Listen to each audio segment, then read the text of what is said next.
We went on a date one time. Okay. You remember that? Yes, I do. We went on a date one time. I know exactly what happened. You and Tretch had been broke up for a minute. So And in my mind, when I was trying to spit my game, but I ain't really have nothing. Cause like you were like, cause my concern was that I was gonna get. So That was a legit concern. She wanted to wear pants and a dress. I'm like, homie. She talking to me like a dude. For decades, Whispers followed one of hip-hop's most beloved power couples. Now, at 60, Sandra Pepa Denton's silence speaks louder than any confession ever could.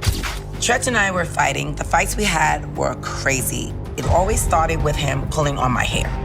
I guess to get a good enough grip on me so he could smack me more easily. These words, written in her own book, painted a picture that shocked fans worldwide. But the man they described had a very different story to tell. You're just being attacked. And when certain things have no merit, it's disappointing. So what really happened behind closed doors between Salt-N-Pepa's fiery rapper and Naughty by Nature's leading man?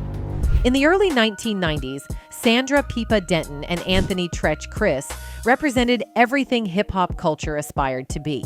She was the bold, unapologetic voice of Salt-N-Pepa, the group that revolutionized female rap with hits that dominated MTV and radio waves.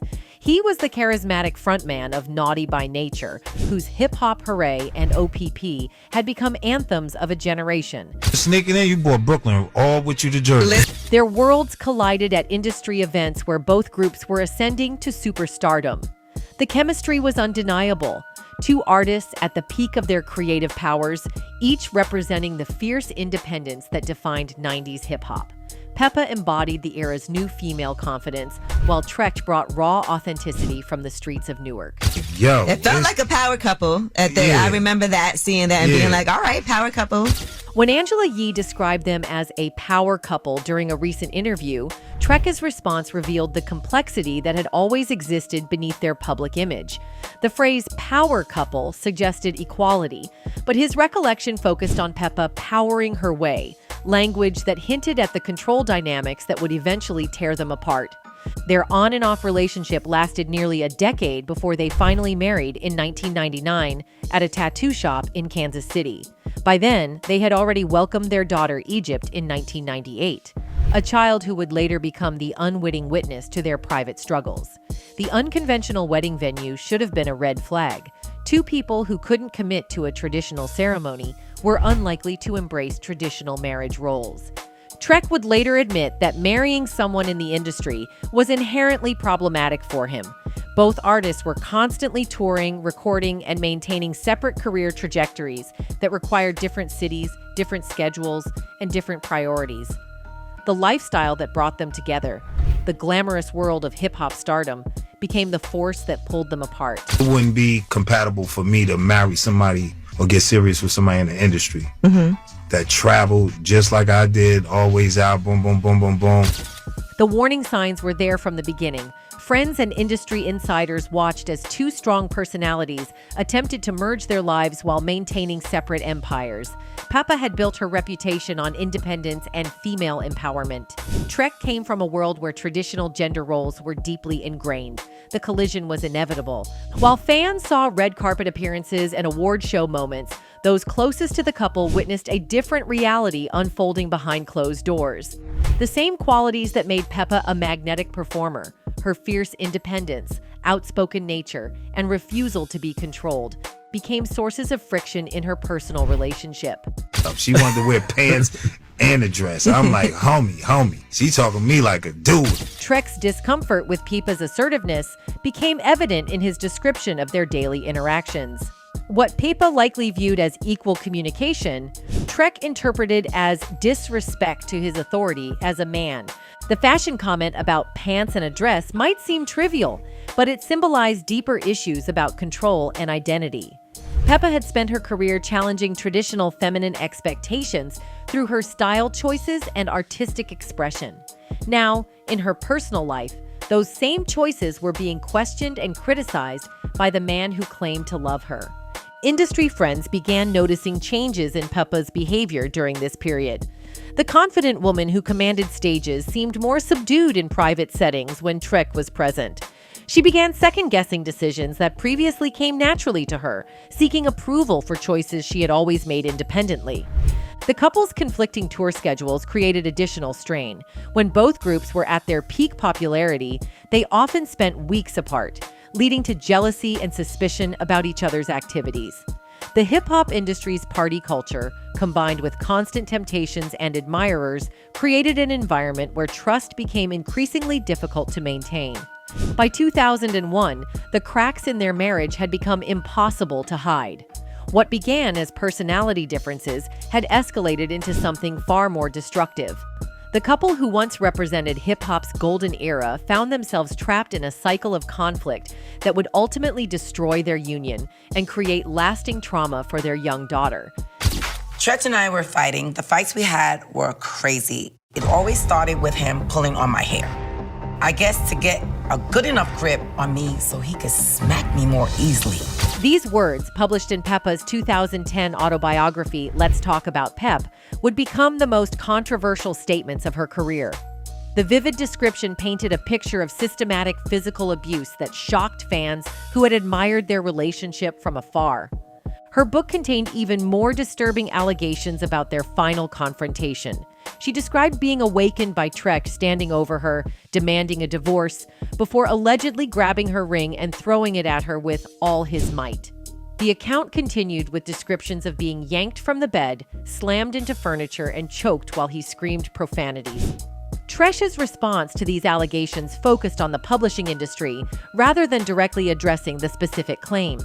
His emphasis on ensuring facts were factual suggested the accusations were embellished or fabricated, but he stopped short of providing his own detailed account of their relationship's end. All of that, once you get into that's another part of this industry and everything else. You got to know exactly when you touch on certain issues, you got to make sure everything is factual. The most heartbreaking aspect of Pepa's account was her description of betrayal by someone she trusted completely. Her comparison to some stranger off the street emphasized how the alleged abuse felt more devastating because it came from someone who claimed to love her. The reference to SA, "He never had to force it on me, he took it," added another layer of alleged violation that went beyond physical violence. This suggested their intimate relationship had become another battleground where consent and respect had been abandoned. I did not expect anything that I read about her and my dad. What surprised me the most was how physical he was with her. Their daughter Egypt's reaction upon reading her mother's book as an adult revealed the long-term impact of these allegations. Her surprise suggested that she had been shielded from the worst details of her parents' relationship, making the revelations even more shocking when she finally learned the truth. The timing of their divorce in 2001 coincided with both artists experiencing career transitions. Salt-N-Pepa was between major projects, while Naughty by Nature was adapting to changes in hip-hop's landscape. The additional stress of professional uncertainty may have contributed to the explosive end of their marriage. The publication of Pepa's book in 2010 ignited a public relations war that would last for years. Tretch found himself defending against serious allegations while simultaneously trying to maintain his reputation in an industry where image is everything. His response strategy revealed both his legal concerns and his belief that the truth had been distorted for commercial purposes. She told me and different people that once she told the book and the publishers, she really didn't even read the whole book before it came out. And what happened was they juiced up the stories and everything else. Tretch's defense centered on the publishing industry's tendency to sensationalize stories for commercial appeal. His claim that Pepa hadn't read the final version before publication suggested that ghostwriters or editors had embellished her original accounts to create more dramatic content that would drive book sales. This explanation raised complex questions about celebrity memoirs and the balance between authentic storytelling and marketable content. If true, it meant that some of the most damaging allegations might have been editorial decisions rather than Pepa's direct accusations. The irony wasn't lost that their daughter Egypt was learning about her parents' relationship through the same book that had created public controversy. Growing up as the child of two hip-hop legends should have been a privilege, but for Egypt, Chris, it became a burden filled with unanswered questions and conflicting loyalties. Born in 1998, She spent her early years unaware of the dark allegations that would later define her parents' public narrative. The reality show, Growing Up Hip Hop, would eventually force her to confront truths that had been carefully hidden from her childhood. I'm in a tough situation, and I don't know if I can talk to my parents about what happened. Egypt's admission revealed the impossible position she found herself in as an adult. How do you ask your father about allegations of domestic violence? How do you discuss your mother's trauma without seeming to take sides? These conversations, which should have happened privately within their family, were instead playing out on national television. The decision to feature their family dynamics on a reality show added another layer of complexity to their relationship. Trek had initially been reluctant to expose his personal life on television, but the financial opportunities and his daughter's involvement eventually convinced him to participate. Because a lot of things was going on, I felt like my daughter was part of the setup, especially on this show promoting the propaganda her mother was doing. Trek's realization that Pepa was serving as a producer on the show that would feature their family created additional suspicion about the motives behind Egypt's participation. The pain in Trek's voice when discussing his daughter's involvement was evident. His belief that Egypt was being used to promote propaganda against him revealed how the public battle over truth had poisoned even his relationship with his child. Egypt's marriage brought another layer of pain. Her father couldn't accept her choice of husband, and the disappointment ate at him. "That's disappointing to be a father and not be in agreement with who your child marries," he admitted to Angela Yee. "That's a hard thing, but she's an adult and has decisions that she has to make on her own." The words revealed everything. Just like with Pepa, Trek struggled when the women in his life made choices without his approval. His daughter was following the same path as her mother, choosing independence over his control. Being on Growing Up Hip Hop made everything worse. Trek became a producer on the show, which meant he saw footage before it aired. He watched conversations, witnessed moments, heard things that weren't meant for his ears. "The reality show destroyed that," he said, "because I became a producer as well, so I would hear stuff and see stuff that was filmed before it would hit the table." The paranoia grew.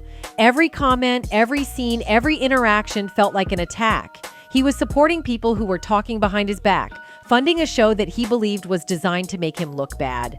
The cameras that should have brought his family closer instead drove them further apart. Egypt found herself trapped in the middle. She wanted relationships with both parents, but their war made that nearly impossible. Every family gathering became a potential minefield. Every conversation could be recorded, every gesture analyzed for signs of taking sides. The entertainment industry had taught her that family drama sells. Her parents' dysfunction wasn't just personal pain, it was content. Producers wanted her to dig deeper, ask harder questions, create more conflict. The very medium that was supposed to help them heal was actually profiting from their wounds. Interview after interview, Egypt faced the same questions, not about her own dreams, her own talents, her own accomplishments, always about the abuse allegations, always about her parents' failed marriage, always about trauma that belonged to someone else, but somehow became hers to carry. She should have been building her own identity, creating her own legacy. Instead, she was forever the daughter of a controversial relationship, expected to choose sides in a war that started before she was born. The young woman who deserved to be known for her own achievements found herself defined by her parents' pain. The cameras followed her everywhere. Family dinners weren't just family dinners. They were potential scenes. Private conversations became public content. The normal process of working through family issues became entertainment for strangers who had never lived through anything like what she was experiencing. Egypt's struggle represented the collateral damage of celebrity relationships gone wrong. When famous people destroy each other publicly, their children become casualties. They inherit trauma they didn't create, carry burdens they didn't choose, and answer for decisions they never made. The reality show promised healing but delivered more hurt.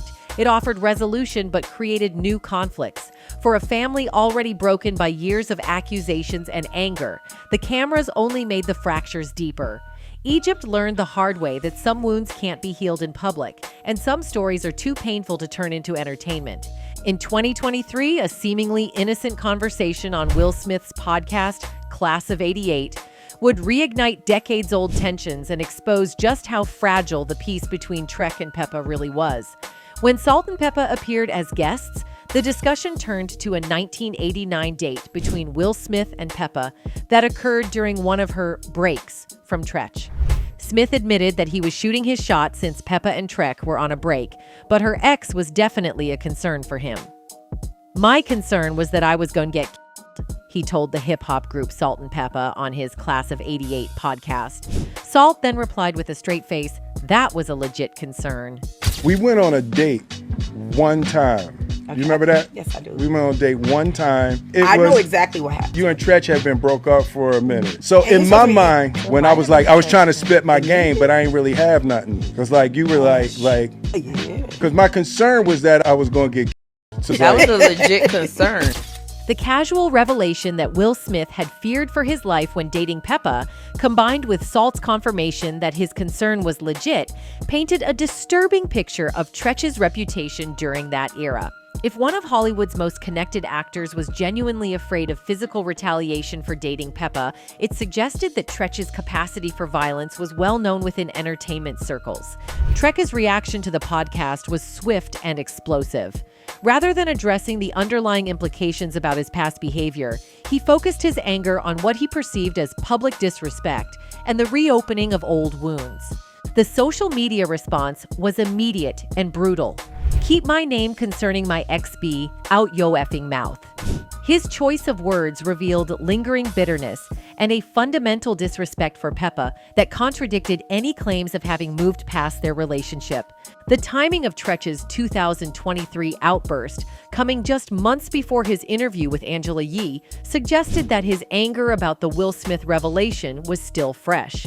His admission that Pepa kept taking shots indicated an ongoing pattern of perceived attacks that he felt powerless to stop. The Will Smith story also raised questions about the timeline of their relationship. If Pepa was dating other people in 1989 and they didn't marry until 1999, their on and off relationship spanned an entire decade of uncertainty and conflict. This extended period of instability may have contributed to the toxic patterns that eventually destroyed their marriage. The Will Smith incident demonstrated how past trauma continues to influence present behavior. 34 years after the alleged date, the mere mention of another man's interest in Pepa was enough to trigger an explosive public response from Trek. This reaction suggested that his feelings about their relationship remained unresolved despite decades of separation. The entertainment industry's reaction to Trek's outburst was largely negative. Many viewed his response as confirming rather than dispelling concerns about his past behavior. The aggressive language and public nature of his attack on Pepa reinforced perceptions that he struggled with anger management and respect for women. Today, at 60 years old, Sandra Pepa Denton has chosen a path that speaks louder than any interview or social media post ever could: strategic silence. While Trek continues to give interviews defending his reputation and explaining his perspective, Pepa has largely withdrawn from public discussions about their relationship. This silence doesn't indicate weakness or defeat. It represents perhaps the most powerful statement she could make. When Angela Yee brought up couples therapy during their interview, Trek's response was telling. He admitted he wasn't interested in paying for therapy until his management told him about a reality show where they could get paid for it. "That's say no more, I'm in," he said. The money changed everything for him. Pepa made different choices. While Tretch monetized their private struggles on television, she stepped back. Her reluctance to keep relitigating their failed marriage on camera showed a woman who wanted to move forward, not stay trapped in past trauma. The difference between them is striking. Trek keeps talking, keeps explaining, keeps defending. Pepa stays quiet. One is still fighting battles from decades ago. The other has found peace through distance. In a rare moment of honesty, Trek once said something revealing. "We all have fought our demons and done things that we weren't proud of in life and relationships." It was buried in a longer defense of himself, but those words came closer to acknowledging problematic behavior than anything else he said publicly. For just a moment, the mask slipped. Pepa let her actions speak instead. Her continued success with Salt-N-Pepa, her business ventures, her role as a grandmother, she built a life beyond their relationship. She didn't need to keep explaining herself to anyone. Their daughter Egypt eventually understood why her family had protected her. "I see now why my mom and Titi were reluctant to have me read the book," she said after finally learning the truth.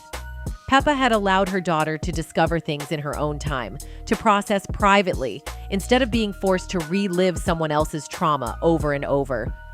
The world has changed since their relationship ended. The Me Too movement shifted how people view domestic violence allegations. Pepa's original claims are taken more seriously now than they might have been back then. She didn't need to keep fighting for credibility. Time and culture caught up to her truth. Trek talks about moving forward too. He mentions his solo projects, his future plans, how he has no regrets. But then he keeps doing interviews about Pepa. If you've really moved on, why do you keep bringing up the past? Pepa's silence has become her greatest weapon. When she refuses to engage, she denies him the audience he needs. Her absence from these conversations forces people to ask, why does one person feel compelled to keep explaining while the other has found peace in letting go?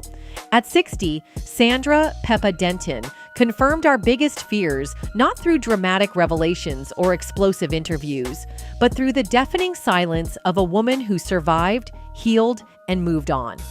Sometimes the most powerful truth isn't found in what someone says. It's in what they no longer feel the need to explain. Anyway, that's it for this video, folks. Bye.